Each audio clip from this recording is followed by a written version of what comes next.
Всем снова здравствуйте, с вами я Гюльней, и мы продолжаем наши занятия. Сегодня у нас третье занятие.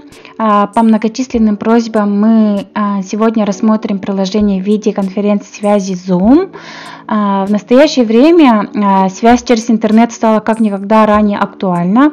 И пока люди вынуждены находиться дома в течение неопределенного количества времени, такие приложения, как Zoom, чрезвычайно полезны. Они помогают организациям продолжать свою деятельность и проводить виртуальные встречи. Решить непростую ситуацию с получением образования также можно с помощью Zoom.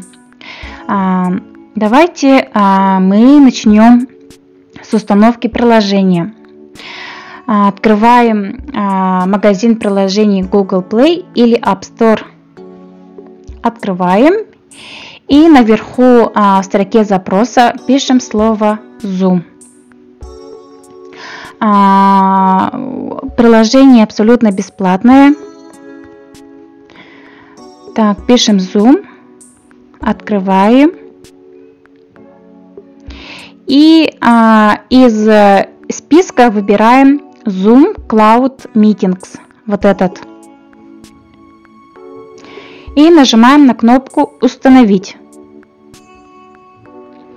Ждем установки.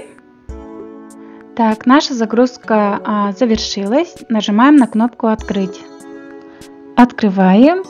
И перед тем, как войти в конференцию, давайте мы настроим. Для этого мы нажимаем в левом верхнем углу на кнопку «Настройки». Выбираем первое «Конференции». Здесь тоже выбираем первое. И здесь галочка должна стоять у вас «Использовать интернет». И нажимаете «Готово». Некоторые функции можете настроить по своему вкусу. Теперь возвращаемся. Для этого нажимаем на стрелочку и закрываем настройки.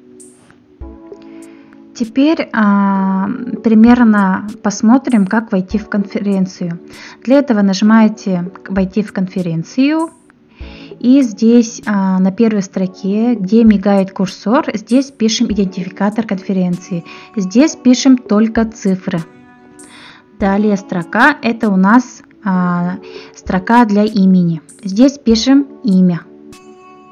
И можете также поменять параметры входа, не подключать звук и выключать мое видео. И, конечно, потом нажимаете на кнопку «Войти».